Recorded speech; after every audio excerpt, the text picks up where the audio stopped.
I just don't mess with it. I only use TikTok. I use YouTube. So I get my news, mail, Mail? everything. We just got a letter. We just got a letter.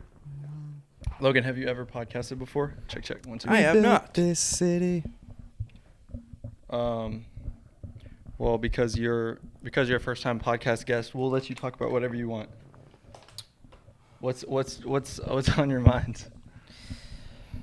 Just hanging out this weekend. I know before the pod you're saying you want to talk about the Trump and Elon thing. Not me.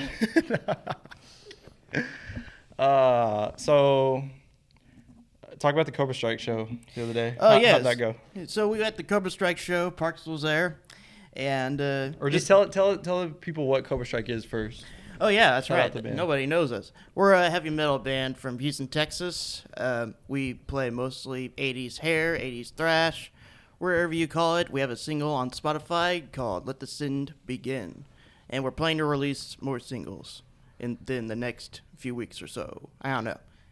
So how's it been being a part of Cobra Strike so far? Like, can you tell us? Oh, it's been the most rewarding thing because I've been trying to start bands for the longest time before then, since I was 24 years old.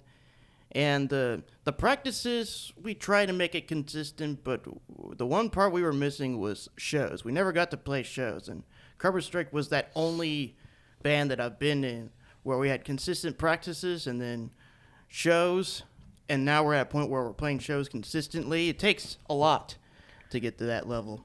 So where did the name Cobra Strike come from?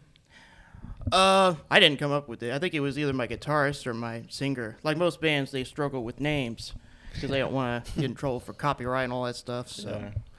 I guess whatever they came up with, I was like, hey, I'll deal with it. Yeah, I think we'll be something. And so far, everybody likes our name. Yeah, Other it's pretty bands like cool. our name. And I've been trying to get us shows in Dallas and San Antonio and Austin. Hopefully, we'll get one of those by the end of this year. I'm sorry. I'm just laughing because we're all sweating so bad. Yeah, we need to bring like fans in here. or You should something play next in time. Denton. I can run and get a fan if you I guys want did. me I to. did. I tried to get a message from Andy's Bar in Denton, and I didn't get nothing from There's a them big so far. like musical thing in Denton. So wait, who came up with the name Cobra Strike? I think it was my guitarist. Has he ever been bitten by a snake before? What happened? Has he ever been bitten by a snake before? Or a cobra. Yeah, or cobra. Not that I know of. Just outside here the other day, I was walking barefoot and I looked down, and there was a water snake, like. Oh, like a water moccasin. Well, no, it's water snakes are like, they're also natives here. They're not venomous though. Water moccasins are like crazy venomous and they're like fully black. Water snakes kind of they have like a diamond sort of pattern, and they look like they're venomous, but they're not. But I know copperheads are. Yeah. yeah, copperheads is super venomous. And super aggressive. Oh, yeah. Yeah. And there's always two of them, and they smell like cucumbers. Oh, I didn't know that. What? Yeah.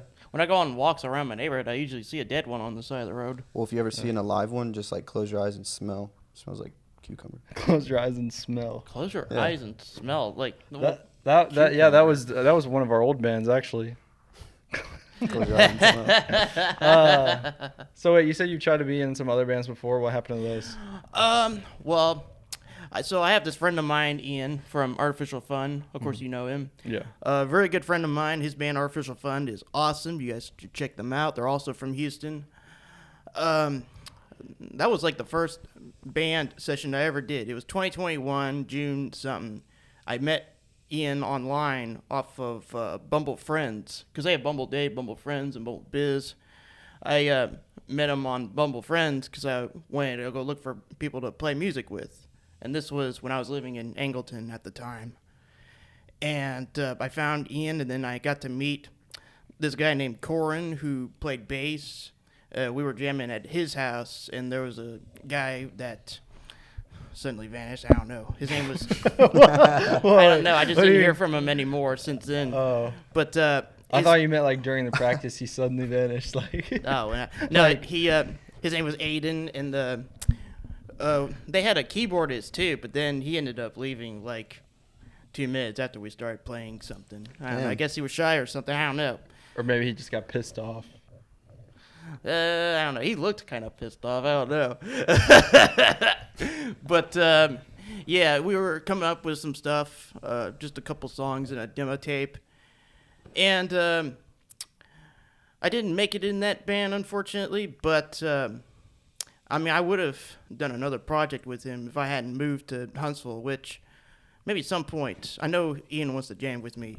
I know you want to jam with me again, Ian. Don't worry, I got you. I got you. Did they say like why you didn't make it? Was it just like He was just looking for some specific, super specific kind of guitars. I mean, everybody's like that, you know. Yeah, definitely. And then the second band, I had just moved to Huntsville, and it was with these people, completely different people that I've met. At the time, they were called Royal Downpour, and it was with William on the drums, Trevor on guitar, Nathan on guitar, and this guy named Seth on bass. And then I tried, I was offered to replace Nathan on the guitar, and I said yes. They lived in this apartment where we jammed in, and it didn't work out well. Like, I tried forming a band with the same people for a couple of years, and I don't know, it seemed like Cobra Strike had been the only band that worked out so well compared to the other bands I've been in. Yeah, I had, like all throughout college, tried to form different bands. Yeah. Like I would jam with different people, and they were all objectively very good players. But for whatever reason, none of them ever panned out to be like a full band. Yeah. And I've tried to play guitar in all those, but it's like you can have all the pieces to make like a decent band, but there's something that if it's missing, then it won't happen. Like you can have good drummer, good bassist, good guitarist, and for whatever reason, I think the main thing is just having everybody live close by. Yeah, because see, Cobra Strike, none of us live close by. I mean, we drive for miles just to see each other, you know? Yeah. Because I'm in Huntsville. Our drummer, Alex, is from Willis. Our guitarist lives all the way up in Baytown, and the singer lives in Spring. And we usually practice at our singer's house in Spring area. And sometimes, like, when it comes to last-minute rehearsals and all that, we go to this place called Band Barracks in Southeast Houston to make sure everything's all good and everything. Nice, like it's pretty cool because they have the colored lighting on there. So if you want to act like you're on stage, you can flip the lights off, but put the colored light on. Oh, cool. So it's like a rented space. You gotta. Yeah, you just go on the schedule thing and then you pay for sessions. They have rehearsal sessions. They have recording sessions. They also have podcast sessions. Are you sponsored by them? Are you pushing them? Just plugging them right now. Yeah, I don't know. Maybe. Yeah. No, maybe not. Would you take a sponsorship? Like let's say they came up to you and were like, hey, at your next Cobra Strike show, we want you to stop in between songs and give us a shout out. Would you do it? Oh, they'll give you like a free hour. A free hour? Yeah. Jesus. For a sponsor for a whole hour? No.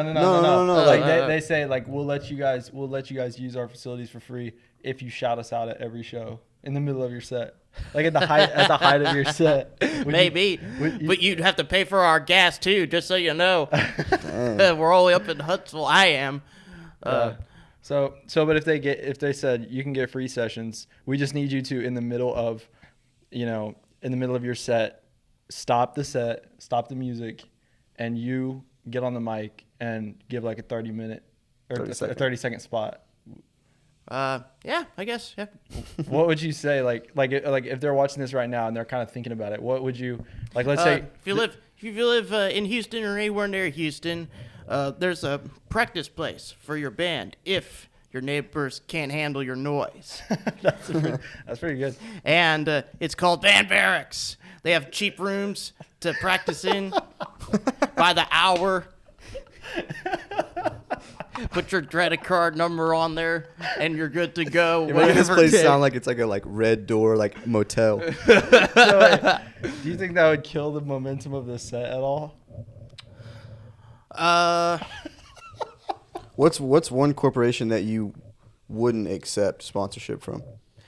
Yeah, no political shit on our set. Okay, so but what if they said, okay, what if Like they pay for an entire tour. what if there was like somebody running for Huntsville mayor and they were like, hey, I will give Cobra Strike, I'll get you lined out with a different show every single week at a new venue in the area every week, and I'll give you guys each $1,000 per show if you do like a minute long sort of like little campaign plug in the middle of your set right after the band barracks, and give away like merch. Yeah, you give away merch for the person Campaign. running for mayor. They're running as an independent. They're not Democrat or Republican. They're running as an independent. Oh, if they're none of those parties, yeah, I probably would. But they're just as evil. They don't represent a specific party. Well, they could be as evil. Oh, You don't know yet. could be as evil. Yeah, Yeah, we don't know. I wouldn't. Yeah, I wouldn't want to waste my time and energy on But stuff like that. But they'll give you $1,000 every time you plug them in the middle of the set. Matter of fact, you could plug them multiple times in the set, and you can get up to $3,000 per show, just from this guy alone. Oh, that's a very difficult question to answer. To say That's the a lot of least. Because money, you bro. think about it, he's saying he's going to get you to do Yeah, a new but I show. wouldn't. I don't know. I wouldn't want to earn money on getting embarrassed and getting in trouble by certain people. You know what I mean? Yeah, fair enough. I mean, you could always disavow him later. You could always like turn around after the tour and be like, he gets in because Cobra Strike pushes him, and then he gets into the office, the mayoral office of Huntsville, does some terrible, wicked stuff, and then you guys can go on another tour and be like, we disavow him. You call it a disavowal tour, and you get to keep the money. Would you do it? I mean, if it was like a benefit kind of thing, you know, like for example, like for our merch, we sell these $2 bracelets, and profits from those go to St. Jude Children's Hospital for cancer research. If it was for a cause like that, Yeah. I probably would do that, or ASPCA, one of the two, you know. So you would take the blood money essentially. I guess so.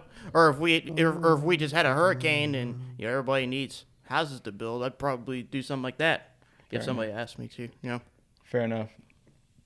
So, middle of the set, you do like a 30-minute band barracks spot.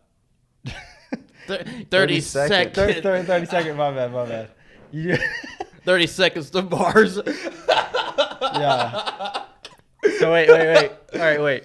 So what if somebody approached you guys and was like, we're gonna fund you guys this whole career. We'll get you a sweet record deal, but we want you guys to convert into a 30 Seconds to Mars covers band. Oh shit! I don't know. I know my lead It's just a singer. job, though. My lead singer, he's a fan of Falling in Reverse. Falling in Reverse. Yeah, I'm not a big fan of him, to be honest with you. That's the guy who does that's like My Life is Like a Video Game, right? That's that guy? I don't know. My Life is like, you know that guy?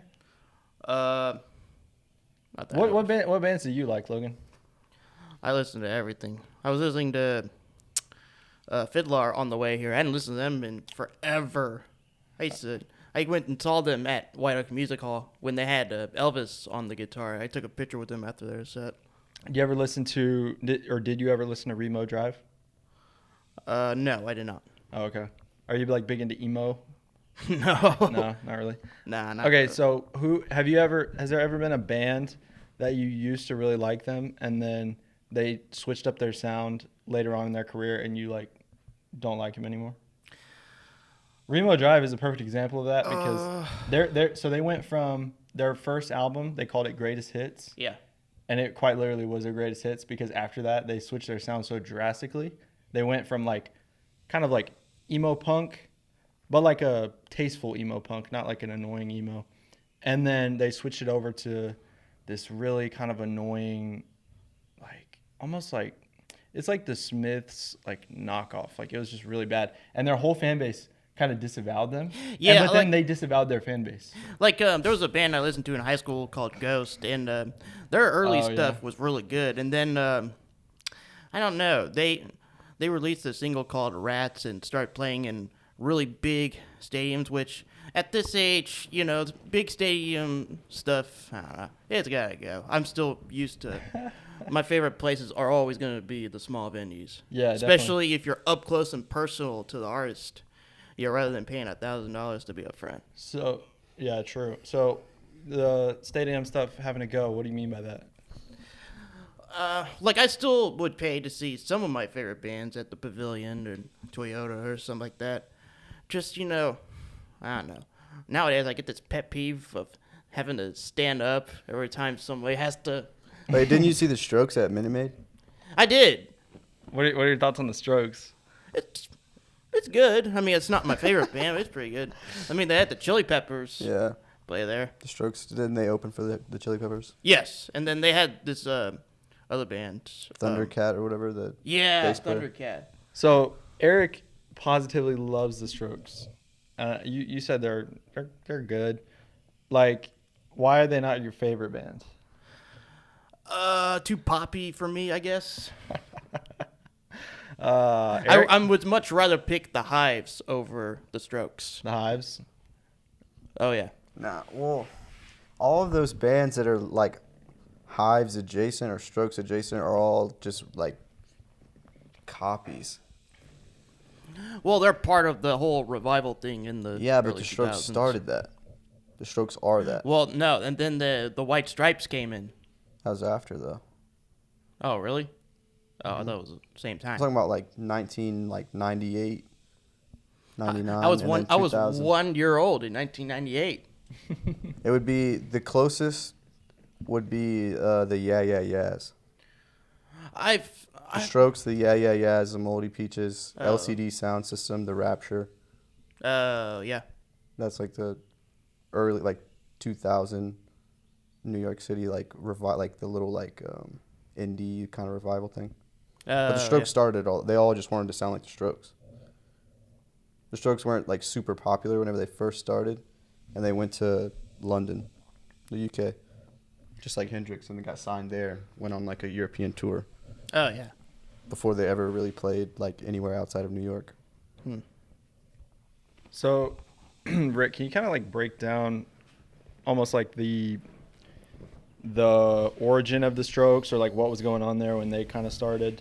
Well, Like, as you guys mentioned revival era stuff. Can you just break that down, like what that was, or? so okay, they were all like crazy, like super rich kids, no pun intended, and they all met at like these weird prep schools and stuff. And Albert Hammond Jr. was the last one to join, and he lived across the street from where they were practicing at or something like that. And then so Julian had met him like in some prep school or something, and so then he invited him to like jam with them, and then he just joined. And then after that, like I said, they played like the Mercury Lounge and these other like bars in New York City, and they were just like, everyone liked them because they were really good. And then one of the he was like a scout, I think, like a talent scout or something, or like a booking agent or something, for the Mercury Lounge. He like quit his job and just managed the Strokes. And then they got signed to some label in the UK. I forget what it's called. And then they went on a European tour. They brought the Moldy Peaches with them because they were friends. They were all friends. And then by the time they came back to the US, they were like, crazy popular. And then they put out Is This It, the album.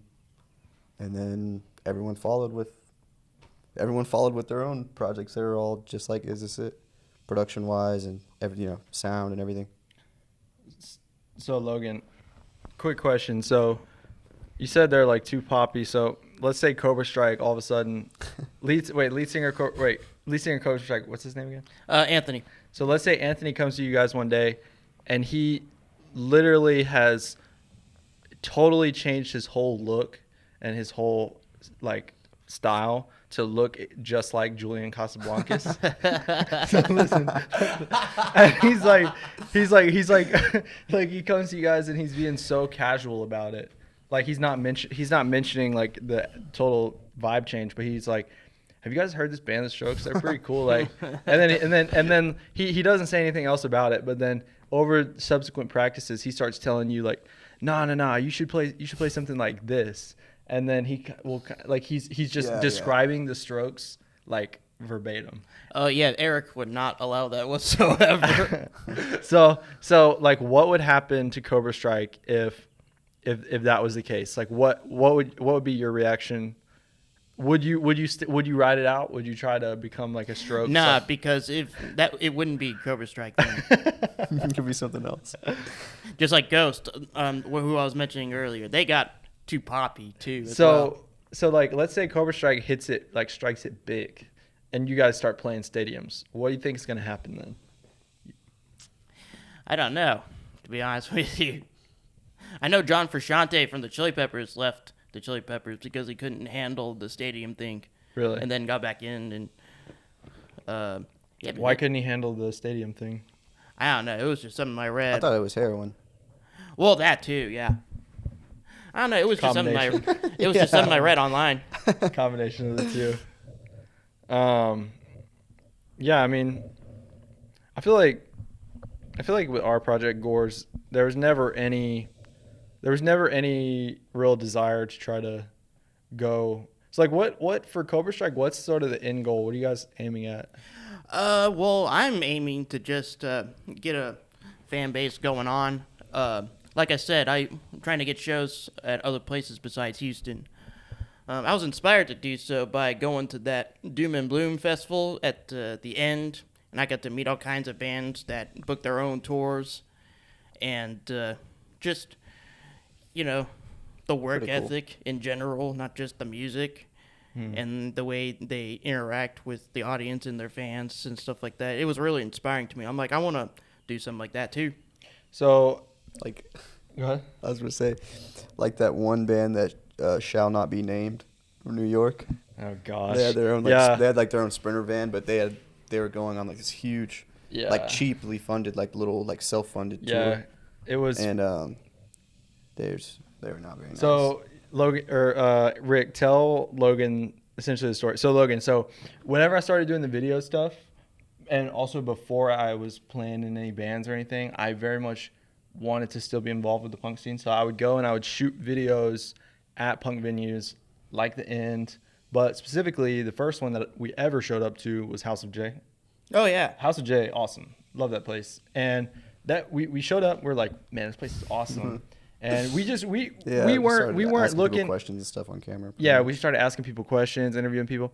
We weren't looking for any specific band. Like, we literally were just like, what's the first place? It wasn't like planned or anything. It wasn't planned, and we just show up, and there was a band there, the band that shall not be named, because I don't want to like trash anybody or anything. Fine. But so Erik shows up. He's in like a blazer, right? No. What was I wore a Sports coat? number 9. No. That was whenever we interviewed the rapper guy. Yeah. This was I remember what I was wearing specifically because the guys in this band were older, like much older than us, like probably like 40. mid-30s or yeah. And I was wearing a number 9 T-shirt, and it's like it rips off like the 9 Inch Nails logo, and the guy goes, "Oh, this kid has a 9 Inch Nails shirt. He's cool." And I was like, "It's not 9 Inch Nails." So, I didn't say that though. So originally, Logan, we were gonna do this kind of series where Erik goes around and interviews just people from the scene. yeah. And so we show up to the show, we set it up where like, we're gonna interview this band, and then they ended up getting really pissed off at us. For what? Well, go ahead, Rick. Okay. We DM'd them, I think. We had seen the flyer, and then, like, within 24 hours, we DM'd them, and we were like, hey, we're going to be at the show. You guys want to, like, do an interview? Like, it'll take, like, 5 minutes. And they're like, oh, yeah, that's awesome, blah, blah, blah. And then so we show up to House of J, and we, like, watch their set or whatever. We watch all of the band, and then once it's, dying down, they're, like, going back to their van. And I'm like, oh, you guys want to do the interview? And they're like, oh, sweet, yeah. And then we do the interview. It literally takes, like, 5 minutes. And we're, like, scrambling all over the place because we, like, don't want to look unprofessional. But we're, like, And then it's over. We all, shake hands, teeth and palms, go away. And then I don't remember if it was that night or the next morning or what, but the dude that we were in contact with texted us and was like, hey, like, that was super, like, uncool that all of y'all came and, like, none of y'all paid to get in. Which, how do you even figure that out? Yeah. Yeah. He was like, it was, like, super uncool because it was, like, 6 of y'all. Which, the funny thing was, it's like, you walk, you know House of J, Logan. You walk up and it's just a big crowd of people. like It's open. somebody's It's house. not like there's a gate to get in. Yeah. So we were like, oh, I didn't even know that you had to pay. I thought you just had to like if you get merch or whatever. Oh yeah. And what was funny is we ended up getting pretty close with the House of J people after that, and they were like, oh yeah, come on. Yeah. Well, because So, we like, would they take were pictures super- and stuff for 'em. Yeah, they were super cool. It was just the band that was like Just weird, scrounging for money. literally scrounging like Yeah. like. And it's just so, and the thing that's just so crazy to me is I don't know how they figured out that we didn't pay, or why they were so pressed about it. Because even still, you're getting like kind of like free interview. Like if somebody pulled up and was like, "Hey, we want to interview you guys," I'll get them in the show for free. Oh yeah. I don't care. Absolutely. Well, I mean, if you think about it, what does it cost to enter? Like $3, and there was 6 of us. Bro, literally, So yeah, it was. price of a chicken sandwich. Yeah, bro. he was. Oh yeah. It was. It's just kind of embarrassing. I remember just ignoring it and being like, "Well, I thought those guys were cool, but they're really not." Bro. Yeah. So Logan, have you ever heard the term teeth and palms? No, I have not. So Rick, can you like break it down for Logan? This is I something forgot- you need to know in the industry. I forgot where I seen it on a video or something once. Teeth and palms is just like whenever you smile and like, you know, smile and wave, or like smile and shake someone's hand. Teeth Yeah. and palms. It just means like put on like a fake smile or like just. Yeah, whatever. it means like it's almost like, have you heard the term like brown nosing? No. It's like almost like that, right? It's kind Kind of synonymous. It's Yeah. essentially just like you're kind of putting on a front, or you're not putting on a front, but you're playing politics. Yeah, You're- yeah. It's not like in a malicious way. It's just like just playing the game. Yeah, it's like, you know what we're saying, Logan? Uh. Can you kind of like re-explain it? It's just I don't know. No, I mean like, Logan, can you Oh. explain like teeth and palms? Like let's say you left this interview and somebody walked up to you on the street and was like, Logan, I saw you on the interview talking about teeth and palms. Can you explain it to me? What would you tell them? I would have told him I forgot everything. You know, like Too much information. No. I have a good example. You know, like when you're like a little kid and like some distant relative comes to visit you at your house. Yeah. And your mom's like, be nice, like get up and like hug him and do all that stuff. And you're like, you have to like, or it's like a dude and you have to shake his hand and smile and shit. Yeah. That's what it is. But you pretty don't much. really know him. You don't And really know him, have, and you don't don't have understand any. why. Yeah, you don't really know him that well, but you're having to act like you're friends with them. Oh yeah. Yeah, much teeth and that. palms. Do you ever have to do like Teeth teeth and and palms ever? When I was a kid growing up, yeah, like if there were people coming over, like family and relatives and stuff like that. But Yeah. in your professional life, have you had to? No, I have not actually. Nice. Do you just like ignore people, or? Well, I don't. Like if somebody come up to me and say, "Hey, good show," I don't ignore them. You know. Right. So how do you react, or what kind of if somebody comes up to you after a show and compliments you, how do you react to them normally? I just give a nice reply, like say thank you, and Stay off the streets. Say no to drugs. You tell yeah, them, that too. Yeah. Sweet. Do you guys have any like pre-show rituals that you engage in? Not really. We just go up on that stage and we do our sound check. I know that last time, when that last show we had last weekend, man, they could not get my bass to work. And then all of a sudden the sound guys said it's probably my pedal. But when I was at home, I tested my pedal and it worked perfectly. Where was this at? Where was the venue? 12th Street Bar. Oh yeah, not surprised. They probably just had a power snake problem. They Yeah. always have anyway. Just buy another one. Yeah, it's tough. I mean, it's whatever. There's so you have like. I mean, so hey, it all turned out fun. I mean, Yeah. I was jumping on all these tables, and the crowd loved So us. so when you jumped on that table, was that did you plan that beforehand, or was that just in the moment? It was just in the moment. Yeah. When you start playing, you're in that moment of wanting to, Jump on just the do table. whatever. You were like, you saw it and you said, so how calculated was it? You look across the floor and you're like, That that table looks sturdy. Was there people sitting there? Oh yeah. Did you knock any drinks over? That's awesome. No, I didn't. Nimble. Like a kitty cat. Yeah, like a cat. That's awesome, dude. Have people ever told you have cat-like reflexes? Or have they ever compared your abilities to any No, sort of creature? I've been complimented on my jumping, but like not the reflex thing. So, I didn't see you get up on there. I just saw you once you were already up on the table. Did you jump straight from Table to floor stage? onto table? No, I climbed on the chair and then got the table. Nice. Logan, remember that one time whenever we were watching the Gores play there and that guy tried to kick me out? He grabbed me by my shoulders. Oh yeah, that sound tech. He's no longer there. Oh, really? No, yeah, they had a different one when I was playing. He And- like grabbed me from like both my shoulders from behind. Man, that guy was horrible. Like the first time we played at 12th Street Bar, our sound was not our way. Like you could hear my bass, but you couldn't hear Eric's guitar. But this last show we played, I mean, it was a lot. It actually turned out a lot better, despite my bass not turning on all the way. But That's good. So, have you ever had any like nightmare scenarios happen while you're playing? Like what's been the worst experience you've had performing so far? Golly, I've had worse experiences before the performance, such as lineup changes right at the last minute and all that. Have you ever been too drunk to play? Yeah, I think it was well, not drunk, but like Come on. I don't know. It was like our first time at 12th Street Bar, Oh man. and I mean I drove home luckily, but it didn't get caught. Oh, man. No, I'm actually careful this time now.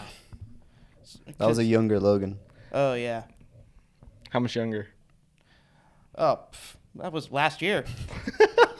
November in the 12th Street Bar.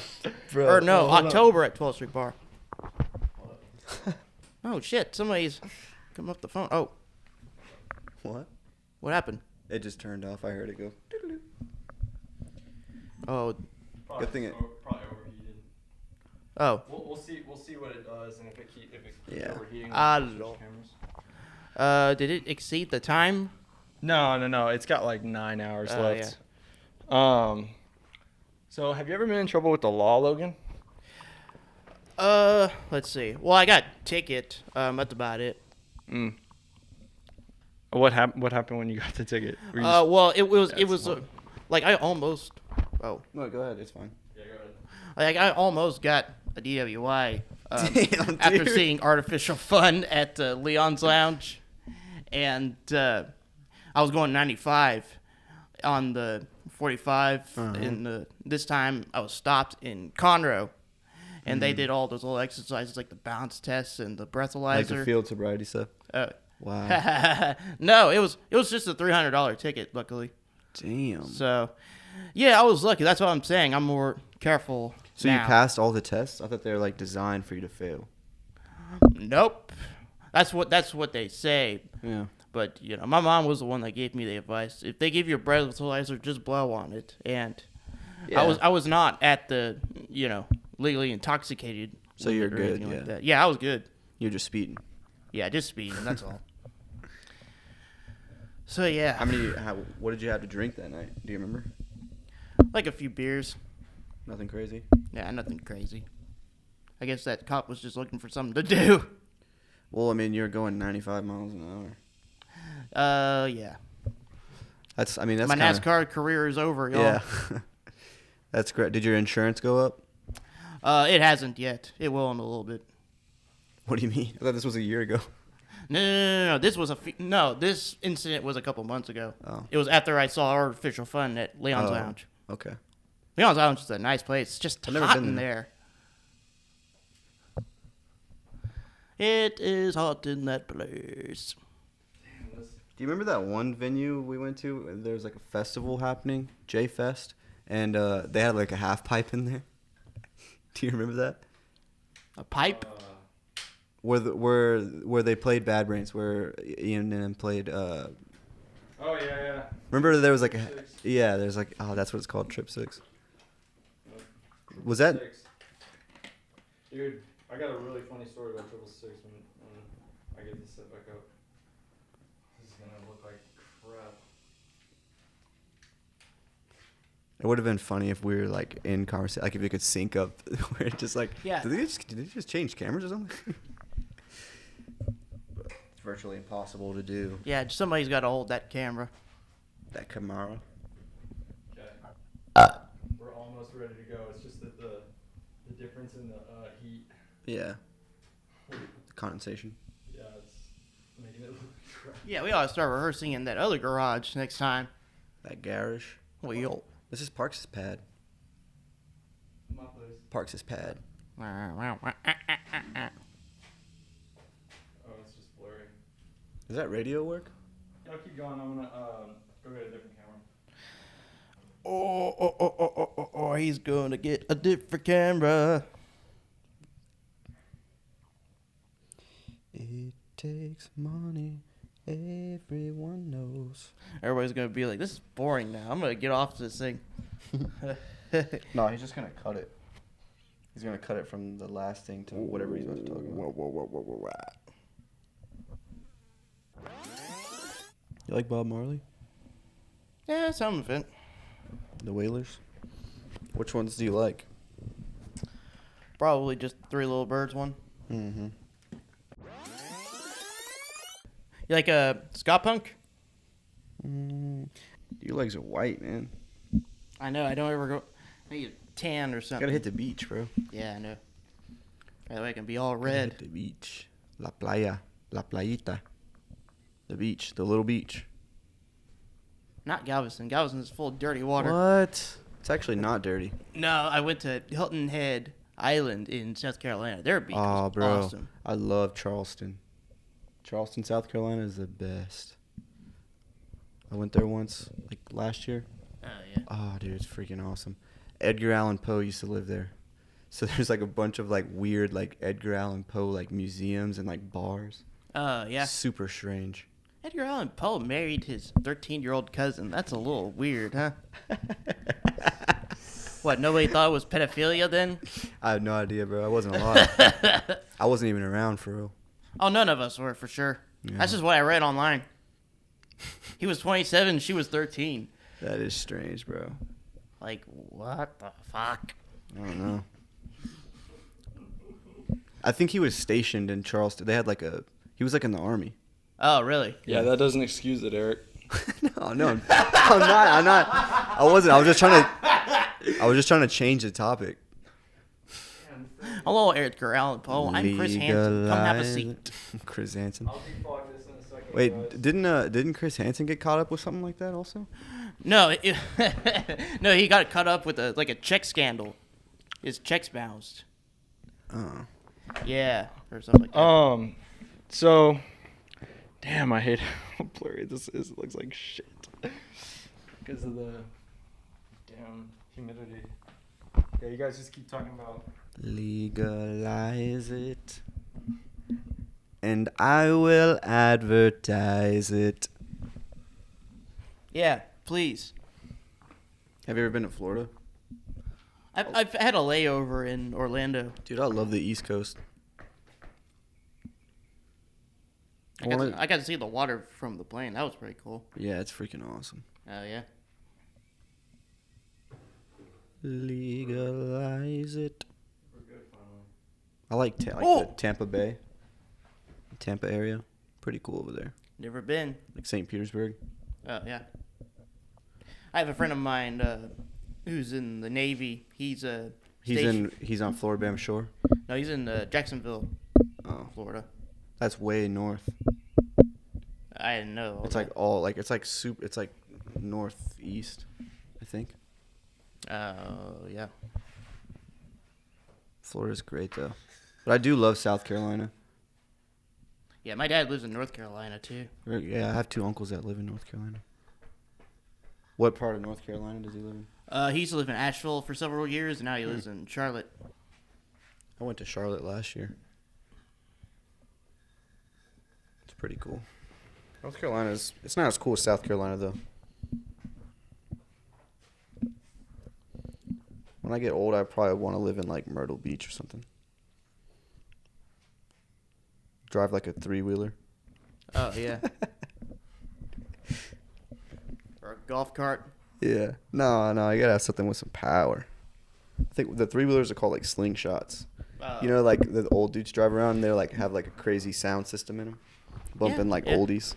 Okay, so Picking up where we left off. So the story I was going to tell earlier about Trip 6 was one time we went there, and it's got like Satan stuff all over it, Baphomet, pentagram, all this crap. Anyways, I remember me and Kason were like, people were asking us, oh, what's with the camera and blah, blah, blah. We're like, oh yeah, we shoot for a bunch of different venues here in Houston, da da da. I got a fly flying around me. And the one, like, we told that to a couple different people. And then one guy walked up to us. He was like literally covered head to toe in tattoos, whole face covered in tattoos. And he goes, hey guys, I just want to let you know, I don't care, but a lot of people here probably would care.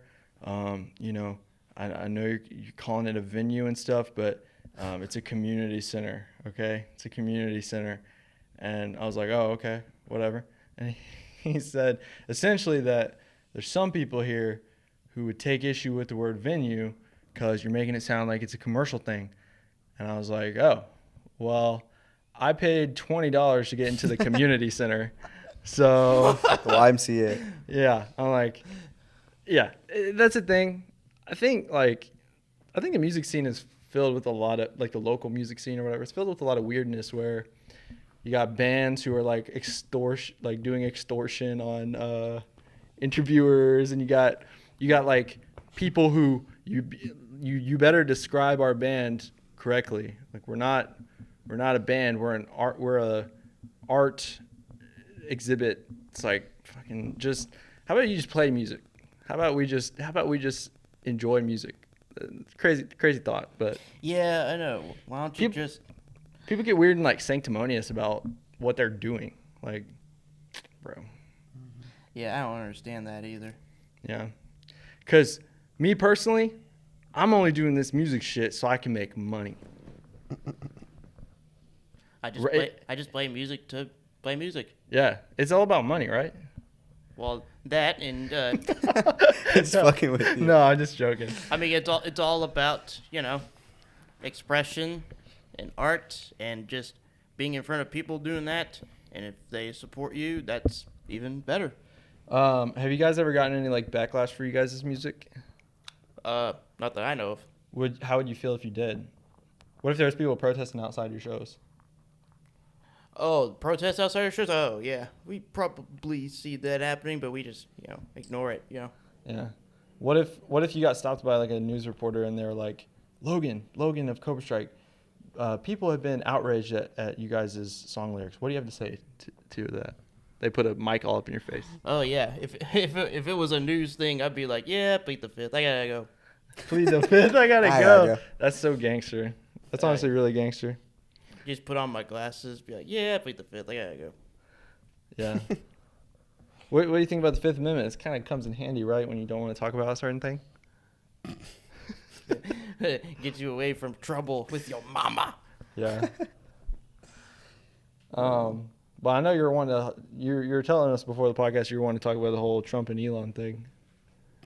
Not me. He said that earlier, not me. I'm just kidding. So you don't like talking about politics? Nah. Do you pay attention to politics much? I mean, my parents do. At least my dad watches Newsmax. Are they Newsmax, what's that? Newsmax, it's like a Republican-ish kind of channel. I got you. So do they like try to talk to you about it much, or you guys kind of mostly just don't really talk about it? I don't know.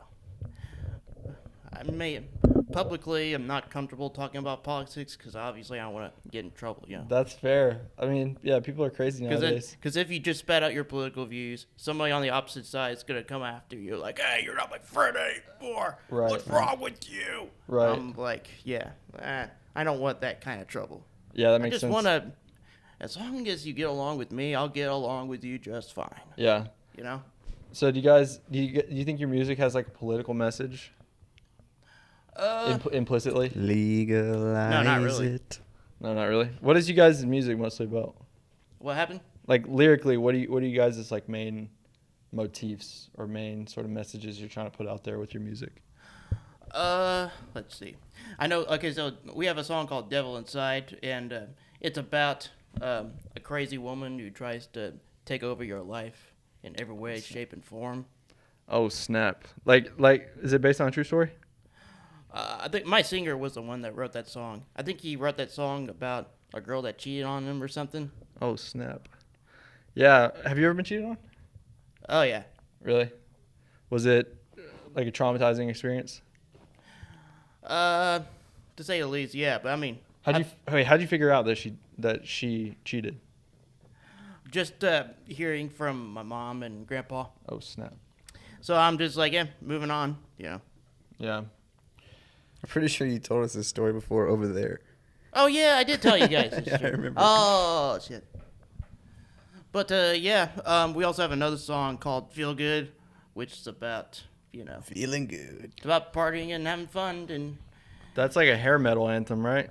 yeah, it kind of is if you think about it. Hair metal is. How would you define hair metal? Like, because it's kind of a funny name for.